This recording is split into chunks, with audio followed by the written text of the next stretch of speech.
அதிமுகவிலிருந்து திரு செங்கோட்டையன் முன்னாள் அமைச்சர் நீக்கப்பட்டிருக்காரு இல்லையா?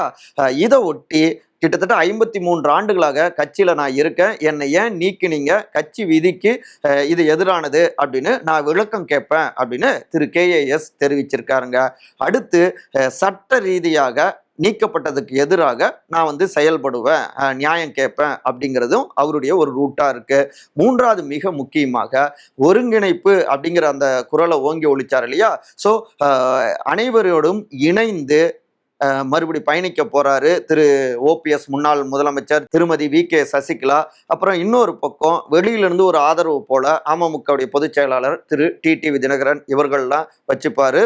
அடுத்து தன்னை நீக்கியது சரியல்ல அப்படின்னு நியாயம் கேட்கின்ற ஒரு பயணமும் இருக்கலாம். இதுல அதிமுக பொதுச் செயலாளர் திரு எடப்பாடி அவரும் பதிலடி அட்டாக் இப்ப கொடுத்திருக்காரு இல்லையா? செங்கோட்டையனுக்கு எதிராக சில புகார்களை அடுக்கியிருக்காரு இல்லையா? இதுல சீற்றமடைஞ்சிருக்கிற செங்கோட்டையன் உடனடியாக எடப்பாடி அவரை எக்ஸ்போஸ் பண்ற மாதிரி அதிக அளவிலாக அதாவது ஓப்பன் டாக் கொடுக்கவும் வாய்ப்பு இருக்கு. இதுதான் இப்போதைக்கான அவருடைய ரூட் மேப் அப்படின்னு தெரிவிக்கிறாங்க அவரோடு நெருக்கமாக இருக்கின்ற ரத்தத்தின் ரத்தங்கள்.